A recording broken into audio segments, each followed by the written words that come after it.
Hi, hello. Thank you for clicking on my video today. My name is Gary Jones, and it's at Gary's Little Corner of Information. If you would please click on the subscribe button in the, I think, lower right-hand corner, and click on the like button as well. I'd appreciate it. That'd really help me and my channel out, and you'd be my new best friend. What I'm going to talk about today is why a big guy like me at 6'3" and 220 pounds is petrified of ticks, and why you should be too.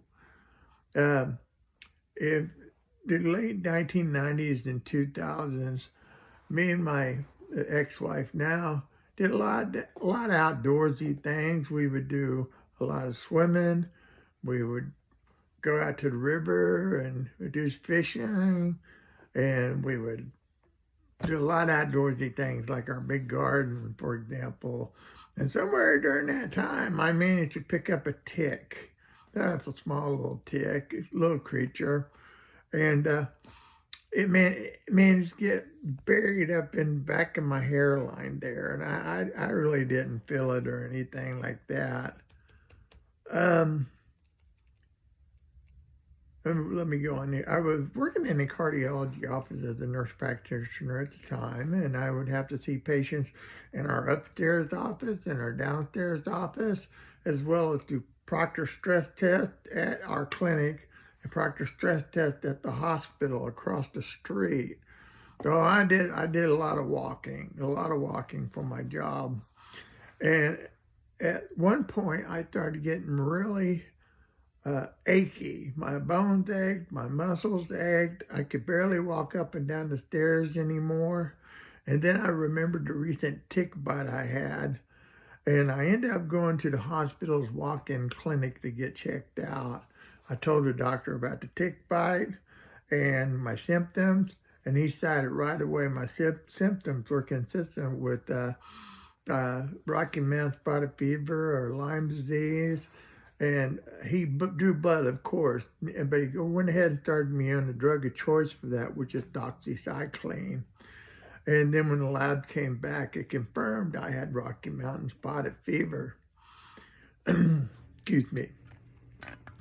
So he started me on the doxycycline, and it was just a short time later, I was feeling better. And within a week and a half, 2 weeks, I felt my normal self. And in the interim there, I switched jobs from the cardiology office to working as a nurse practitioner in emergency rooms fast track, seeing patients there, taking care of a lot of broken bones, running noses, things, suturing people up, things like that in general.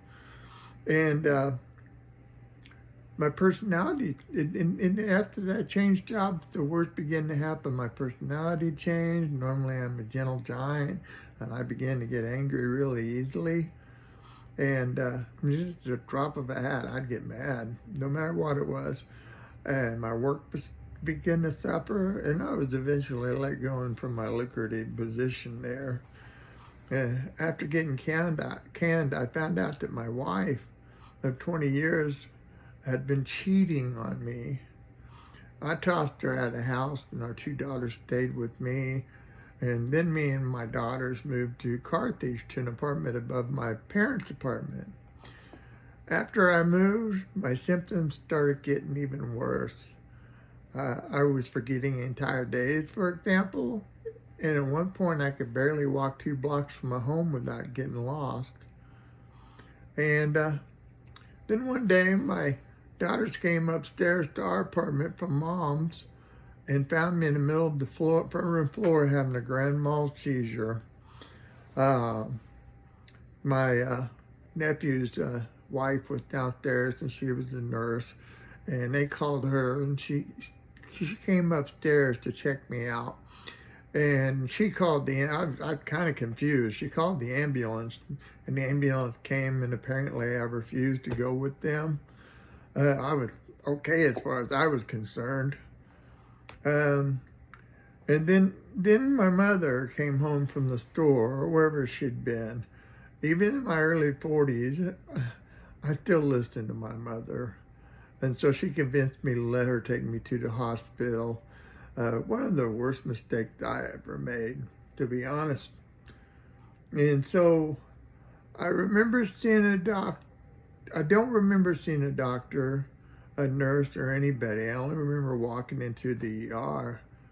And what I'm sharing is mostly retrieved from the medical records because I don't have a memory of it. I was admitted for observation. And one night, in my semi-dark room, two women walked in. One took a hold of my wrist, and it was a point where I was pretty confused. And I thought the two women had broken into my apartment and were friends with my wife, and they came to hurt me. I grabbed the one who took a hold of my wrist by the neck to fight him off, and the other nurse pried my wrist, my hands off of the other nurse aide, so I really didn't do any harm. After this occurred, they transferred me to the hospital psych unit. I only eventually found out that I had even been in that psych unit because my mother asked me one time, says, "Don't you remember being in the psych ward?" And no, I didn't. So I got copies of the medical records. After I was released from the psych ward, I don't know how much longer after, but the sheriff's department came knocking on the door.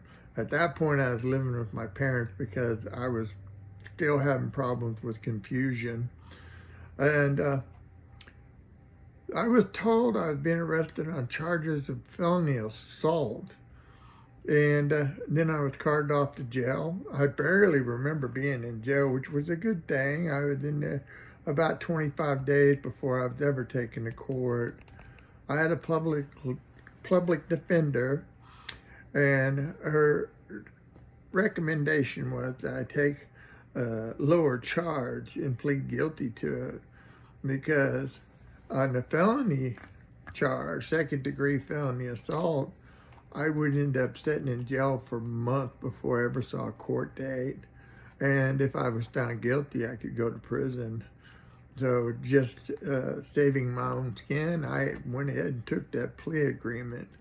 And I was released after about being in jail about 30 days.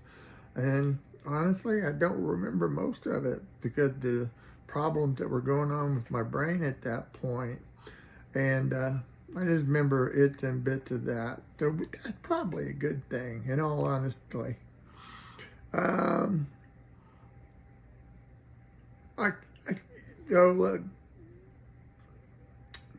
Later, looking through the medical notes that I got from the hospital, it said I had seizures due to alcohol withdrawal. When they questioned me, they asked me if I drank, and I told them no, I had quit drinking, apparently, according to the notes. And so they started making assumptions. And they decided that my seizures were secondary to alcohol withdrawal. And that was until I had another seizure in their dining room. And as their notes said, it was well after any possible causes from alcohol withdrawal. And at that point, they got a neurologist involved. And I was eventually released after 72 hours, maybe. I don't remember being there. Honestly, I remember nothing from being in the psych unit. I don't remember eating, drinking, peeing. I don't remember going into the dining room. I don't remember seeing a doctor. I don't remember taking a shower. I don't remember anything. It wasn't until my mom told me much later that I'd been there, that I got the medical records, that I got the information. And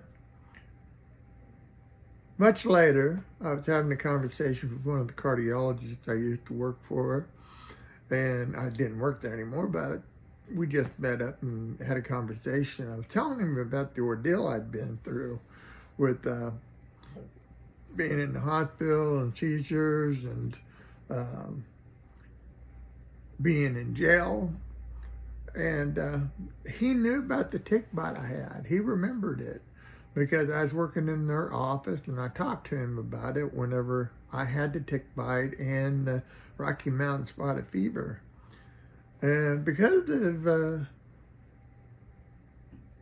he said, Gary, you had encephalitis. And later I would see my primary care, tell him the story, and he would concur that Dr. was right and that I had encephalitis, and he referred me to a neurologist who went through the history and said, yeah, you had encephalitis, Gary. And it was lucky I hadn't died. Because of the assault charge against the nurse's aide, however, they'd never let me return to my lucrative position as a nurse practitioner. The boards wouldn't even allow me to renew my license. As a result of the tick bite, I lost my ability to practice for the rest of my life. I lost my income. I had 2 fairly new vehicles repossessed from lack of income. My house repossessed by the bank. And after that, almost 5 years of really, really sketchy memory. And the neurologist promised me it wasn't over, and that I would probably develop dementia early in my life, a lot earlier than expected because of the encephalitis and inflammation that it caused in my brain. So this is why I'm petrified of ticks, and why you should be too. One bite can irreversibly change your life forever. And so remember, check yourself really well after being outside to make sure one of those pesky little critters haven't crawled up on you, as I don't want anybody else to go through what I went through. Thanks for watching my video and my story today, and please stay healthy.